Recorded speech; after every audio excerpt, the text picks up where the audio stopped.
Se existirem pelo menos dois jogadores, existe um jogo. E há dois tipos de jogo, os finitos e os infinitos.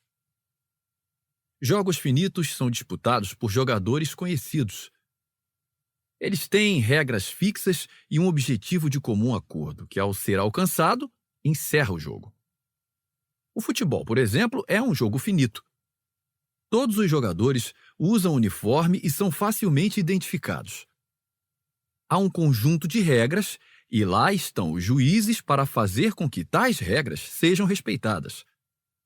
Todos os jogadores concordam em seguir as mesmas regras e aceitam penalidades caso as transgridam. Todos concordam que a equipe que marcar mais gols no fim do período regulamentar será declarada a vencedora. O jogo estará encerrado e todo mundo poderá ir para casa. Em jogos finitos, há sempre início, meio e fim. Já os jogos infinitos têm jogadores conhecidos e desconhecidos. Não existem regras precisas ou acordadas. Embora possa haver convenções ou leis que regulem como os jogadores vão se comportar, dentro desses limites amplos, eles podem agir como bem entenderem. E se decidirem romper com as convenções, sem problema. Cabe totalmente a cada jogador decidir como vai jogar. Além disso, a maneira como o jogo é desenvolvido pode mudar a qualquer momento, por qualquer motivo. Jogos infinitos têm horizontes temporais infinitos. E como não existe uma linha de chegada, tampouco um fim prático do jogo, não há como vencer. Num jogo infinito, o objetivo primordial é continuar em campo e perpetuar o jogo. Meu entendimento quanto a esses dois tipos de jogo vem do próprio criador desses conceitos, o professor James P. Carse, que escreveu em 1986 um pequeno tratado intitulado Jogos Finitos e Infinitos: A Vida como Jogo e Possibilidade. Foi seu livro que me fez pensar em termos que vão além de vencer e perder, empates e impasses. Quanto mais eu olhava para o nosso mundo por meio da lente dos jogos finitos e infinitos de Carse, mais começava a ver jogos infinitos em todo lugar. Não há como chegar em primeiro lugar no casamento e na amizade, por exemplo. Apesar de a escola ser finita, não há como vencer em educação. Podemos superar outros candidatos a um emprego ou uma promoção, mas ninguém é coroado vencedor de uma carreira.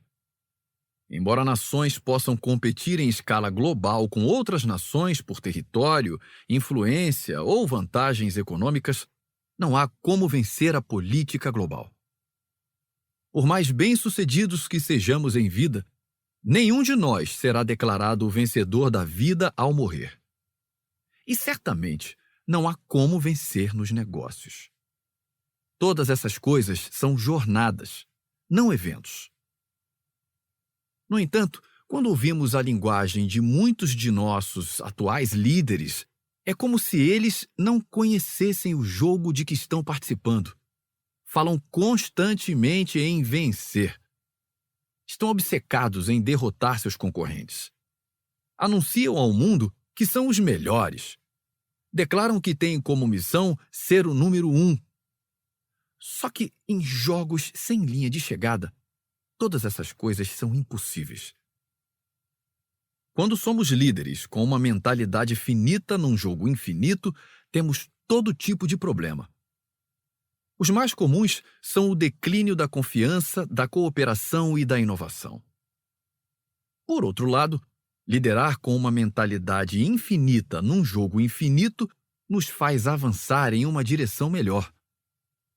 Grupos que adotam uma mentalidade infinita desfrutam de níveis muito mais elevados de confiança, cooperação e inovação, e de todos os seus subsequentes benefícios. Se somos muitas vezes jogadores em jogos infinitos, é de nosso interesse aprender a reconhecer o tipo de jogo em que estamos inseridos e o que é preciso para liderar com uma mentalidade infinita. É igualmente importante aprender a reconhecer as pistas que indicam nossos pensamentos finitos para podermos fazer ajustes antes que causem maiores danos. O jogo infinito dos negócios.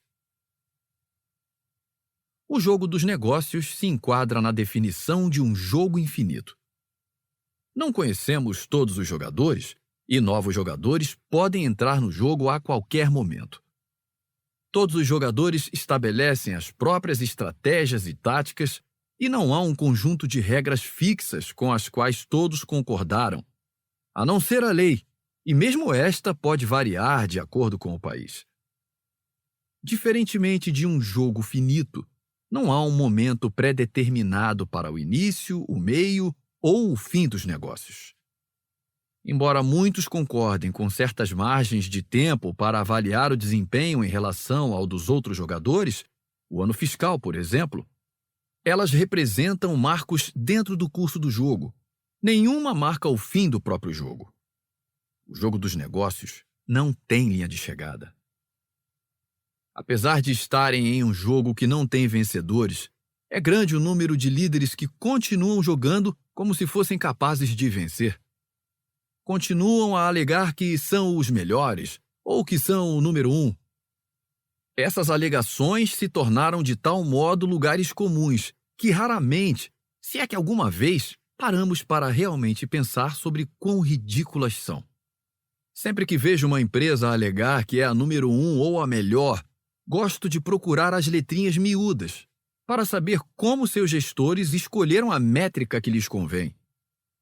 Durante anos, a British Airways, por exemplo, reivindicou em seus anúncios que era a companhia aérea favorita do mundo.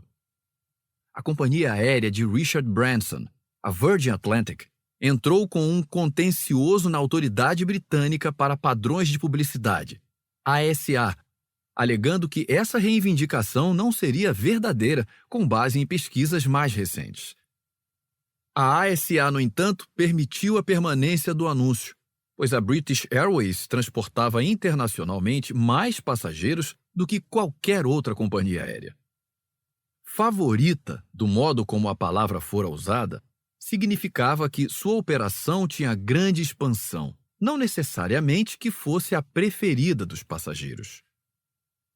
Para uma empresa, ser a número 1 pode ter como base o número de clientes. Para outra, poderia ser a receita, o desempenho das ações na bolsa, o número de funcionários ou o número de escritórios que mantém no mundo inteiro. As empresas que reivindicam tal título ainda têm que decidir qual o período que estão considerando em seus cálculos. Às vezes é um trimestre, ou 8 meses, às vezes um ano, ou 5, ou 12. Porém, há mais alguém nesse ramo que concorde com esse mesmo período de tempo usado para a comparação? Em jogos finitos, existe uma única métrica de comum acordo que diferencia um vencedor e um perdedor, como o número de gols marcados, medidas de velocidade ou força. Em jogos infinitos, há múltiplas métricas. Por isso, é impossível definir um vencedor. O jogo finito termina quando o tempo se esgota, e os jogadores sobrevivem para jogar outro dia, a menos que seja um duelo, é claro. Num jogo infinito é o contrário. É o jogo que continua vivo enquanto o tempo acaba para os jogadores, que simplesmente saem de cena quando ficam sem vontade ou sem recursos para continuar. No mundo dos negócios, chamamos isso de falência, ou às vezes de fusão ou aquisição. Para sermos bem-sucedidos no jogo infinito dos negócios, temos que parar de pensar em quem vence ou em quem é melhor e começar a pensar sobre como montar empresas que sejam fortes e saudáveis para permanecer no jogo por muitas gerações. Os benefícios dessa postura, ironicamente, acabam tornando as empresas mais fortes também no curto prazo.